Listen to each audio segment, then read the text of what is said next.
The original run of Star Wars comics from the late 70s had more than its fair share of early installment weirdness, but it also introduced a lot of great story elements that went on to appear in many later expanded universe tales, from the Wheel space station to the Zeltrons. But perhaps these comics' greatest contributions to Star Wars were the story elements that fell into both categories, including the most important Imperial era villain that you've never heard of. We're talking, of course, about Baron Orman Tagge, one of the richest men in the galaxy, as well as the first person Luke Skywalker ever fought in a lightsaber duel. Though his character design, which is best described as the human embodiment of the 70s, embodies the weirdness of the early comics, Baron Tagge was also one of the early expanded universe's most compelling antagonists, driven by a vendetta against Darth Vader himself, and later sources greatly expanded his family's role in the history of the galaxy. In this video, we'll be telling his story.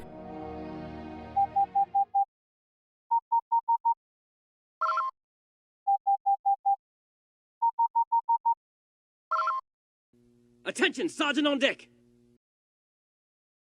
The House of Tagge was one of the oldest and wealthiest noble families in the galaxy, hailing from the core world Tapasi.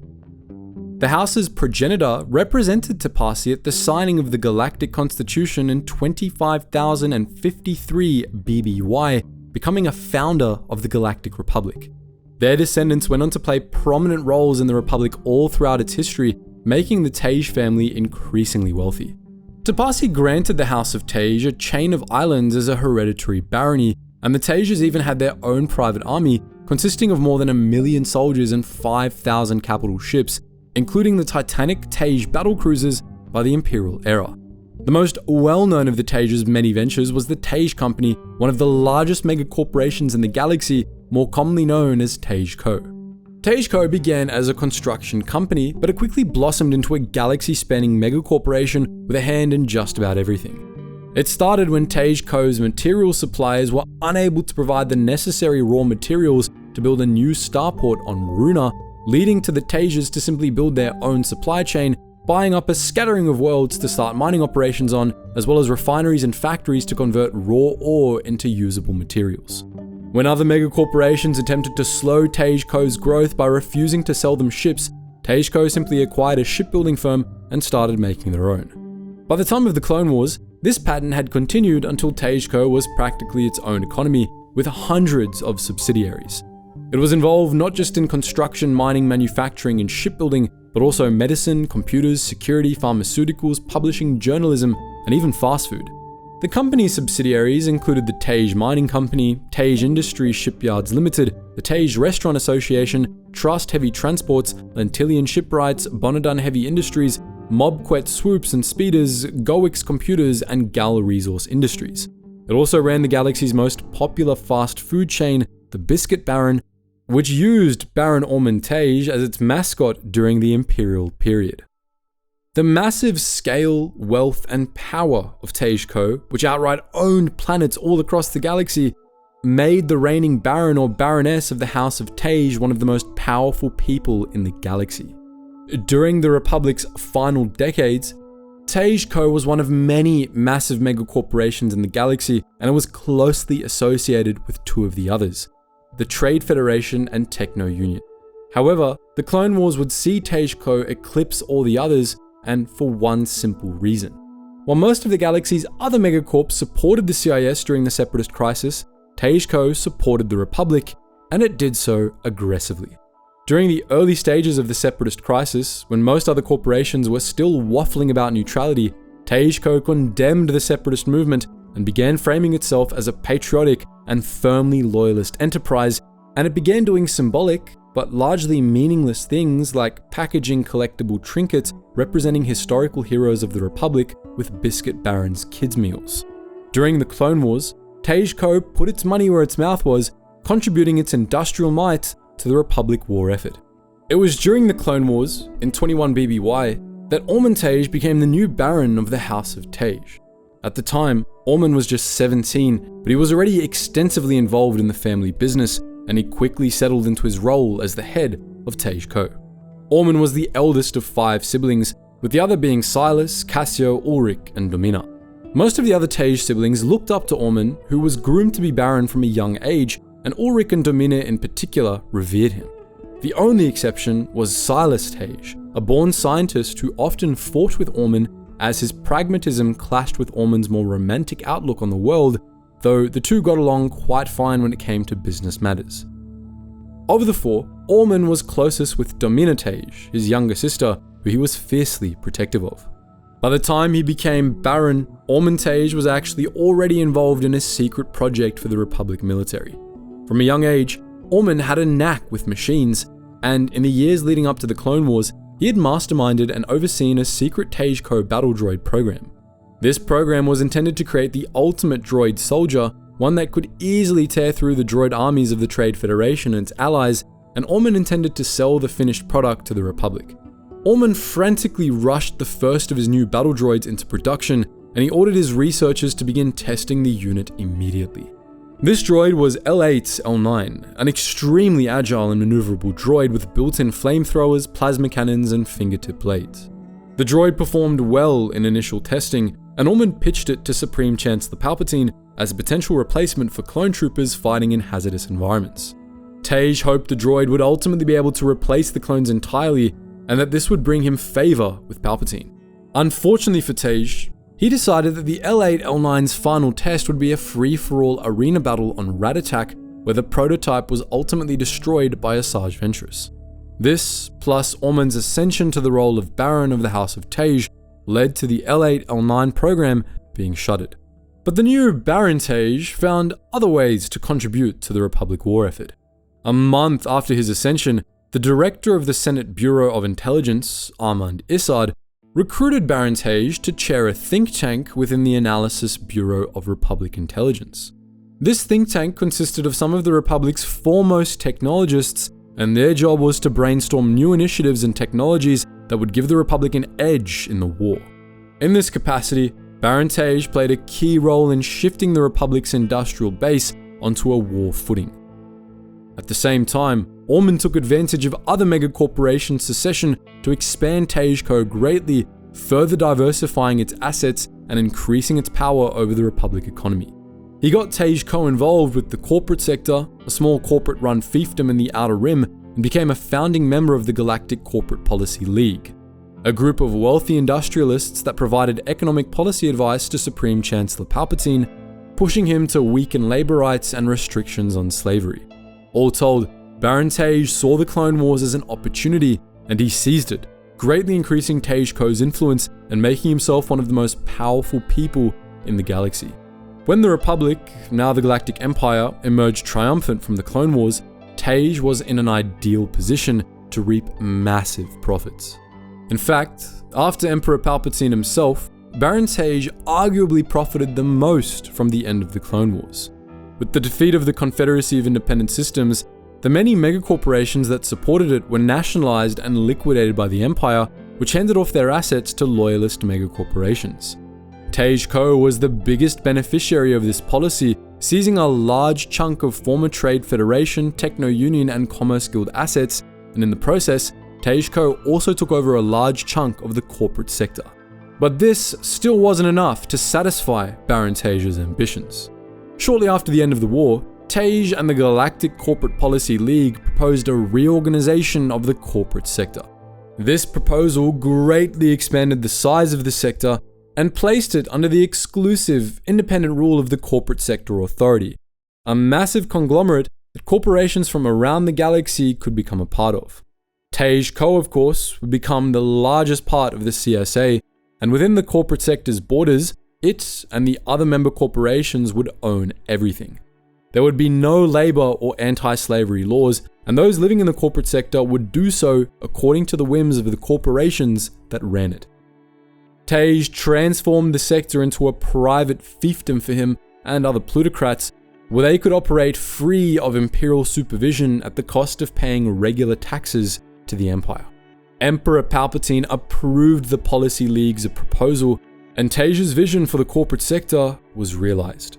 The CSA soon became even worse than the Empire itself, and those trapped within the borders of the corporate sector lived hellish lives, able to have basic rights revoked by their employers at any time, all while Tagge and his buddies reaped enormous profits.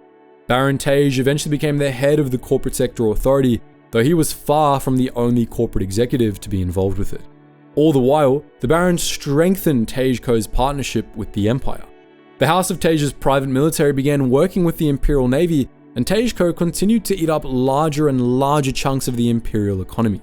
Baron Tagge's personal power grew, allowing him to become a key member of the Emperor's inner circle, able to arrange private meetings with Palpatine himself. Tagge Co. continued to proclaim itself as loyal and patriotic, though it now championed the values of the New Order rather than the Republic. Two of Ormond's younger brothers, first Ulrich Tagge and then Cassio Tagge, even joined the Imperial Navy, quickly becoming high-ranking officers. Ostensibly, this was a show of loyalty to the Empire, although their close ties with their elder brother meant that they often also served as the Baron's agents, giving him inside information and using their ranks to assist Tagge family operations. Silas Tagge, meanwhile, joined Ormond in Tagge Co., content to work as a researcher while his brother ran the company, giving him all the funding he could possibly want. Before long, the only Tagge sibling that hadn't joined the company or the military was Domina, and the Baron was determined that she stay out of both of them, to the point that he once threatened to kill Silas for daring to suggest that she try to marry into another leading imperial family when she was old enough. This was because, for all his rampant profiteering and championing of the New Order, Baron Tagge's actual views were a lot more complicated. Though he saw them as necessary to preserve his family's power and status, Ormond quietly disliked Tagge Co.'s cutthroat business strategies, and he saw the corporate world the company operated in as deeply corrupt. Ormond also harbored a strong distrust of the Empire and the Emperor himself, wary of the Emperor's hunger for absolute power and the Empire's authoritarian nature, though he kept those views a closely guarded secret so that he could continue to jockey for the Emperor's favor. As Ormond saw it, he and his brothers had all made deals with the devil, getting involved in corrupt enterprises for the good of the family, and he was hell-bent against Domina doing the same. Ormond considered his younger sister the one person in the entire House of Tagge that hadn't been warped by the New Order or the corporate world, and he didn't want her to lose that. He ultimately sent her to join the Order of the Sacred Circle, a cloistered religious order on the planet Monastery. It was also during the early years of the Empire that Baron Tagge developed a vendetta that would define the rest of his life. Not long after the declaration of a new order, he attempted to convince the Emperor that Darth Vader was a poor choice as his right-hand man, as Vader was good at intimidation, but not a very good leader or policymaker. Tagge wanted to replace Vader at the Emperor's right hand, and though Palpatine declined to make such a switch-up right away, he promised the Baron that he would think about it. Unfortunately for Baron Tagge, however, Darth Vader found out about this meeting, and he confronted the Baron personally on Bernadon. Unwisely, Tagge decided to challenge Vader's usefulness to the Empire to his face, and Vader responded by destroying the Baron's eyes with his lightsaber, blinding him. From that point forward, Baron Tagge was forced to wear a set of cybervision goggles in order to see. These goggles became iconic, and they were even incorporated into the logo for the Biscuit Baron, but Tagge personally disliked them and hated the fact he was now helpless without them. He became determined to one day exact his revenge on Vader for this humiliation, vowing to become better than Vader in every way possible so that he might one day replace him at the Emperor's right hand. Over the course of the Dark Times, Baron Tagge continued to manage Tagge Co. and oversee operations in the corporate sector. He even made another attempt at designing a model of battle droid to replace organic soldiers, this time coming up with the ZX-3 droid trooper, though this project was ultimately scrapped as well, albeit mostly due to lingering anti-battle droid sentiment from veterans of the Clone Wars. All the while, Tagge plotted against Vader, attempting to cost the Sith Lord favor in the eyes of the Emperor through various schemes. The Baron even built his own lightsaber and trained with it regularly, hoping to master lightsaber combat so that he could beat Vader at his own game. Tagge neither believed in the Force nor the reports of the Sith Lord's terrible powers, and he was certain that mastery of the lightsaber was all that stood between him and surpassing Vader in every aspect. Baron Tagge's chance to finally surpass Vader came in the Battle of Yavin, in which the Death Star was destroyed. Ormond's brother Cassio had died aboard the Death Star, but the station's destruction had also been a major failure on Vader's part, and so the Baron saw it as an opportunity.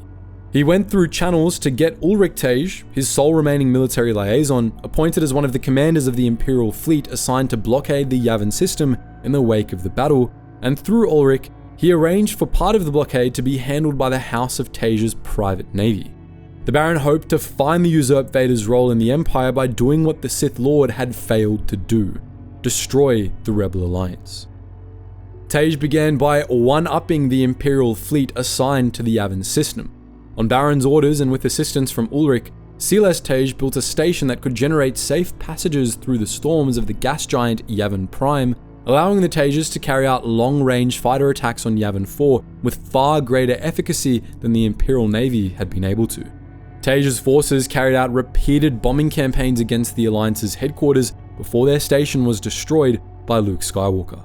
Now determined to have revenge on Skywalker as well as Vader, the Baron attempted another plot, this time planning to target rebel supply convoys that were running reinforcements and equipment to Yavin through the Imperial blockade. For this, Tagge appropriated another of Silas's inventions, the Omega Frost, a super weapon that was capable of freezing the moisture in just about anything. The Baron planted this weapon in the Feswek Corridor, a secret rebel supply line running between Yavin and the Fyrier Junction, the next sector over, deploying it in a spot where fleets traveling the route would have to briefly exit hyperspace. The Baron then made it look like he was setting the Omega Frost up at Junction instead, hoping that the Alliance would send a fleet through the corridor to save the planet, allowing Tagge to destroy it. The rebels played right into Tagge's hands, but Luke Skywalker figured out the trap at the right minute. He destroyed one of the Omega Frost's conducting towers, rendering the weapon inoperable, and then confronted Baron Tagge aboard the Baron's flagship. There, Tagge attempted to kill Skywalker personally in a lightsaber duel, considering it a practice run for his planned battle against Darth Vader. Despite Tagge's many years of training with the weapon, however, he found that Skywalker was better than him. His strength in the Force allowed him to predict the Baron's attacks. In desperation, Tagge cut the lights in the docking bay where the two were fighting, believing this would give him an advantage, as his cyber vision let him see perfectly in the dark, while Skywalker would be left blind. Instead, Skywalker, guided by the power of the Force, broke through Tagge's defenses and destroyed his cyber vision with a single slash of his lightsaber, defeating the Baron and leaving him in shock. Shortly thereafter, the Tagge fleet was destroyed by the Alliance and the rebels emerged victorious from the Battle of the Corridor.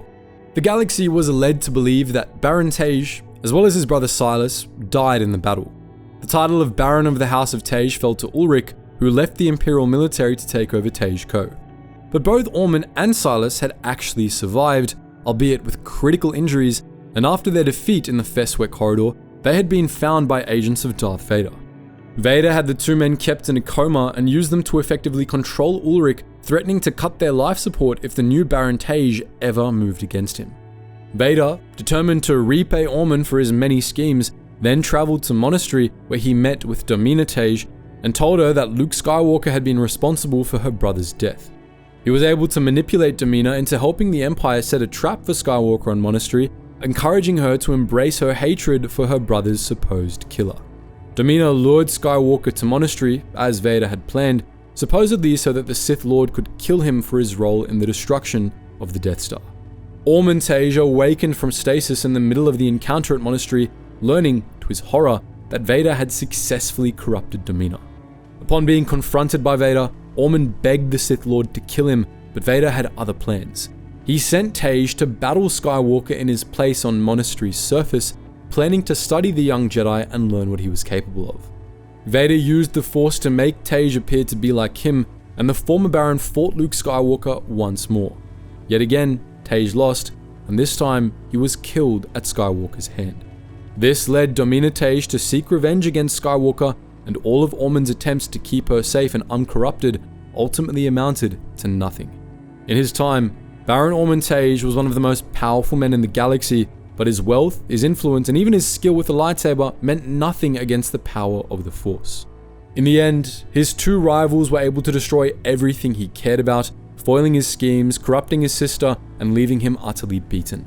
Tagge Co. would ultimately never be the same without him.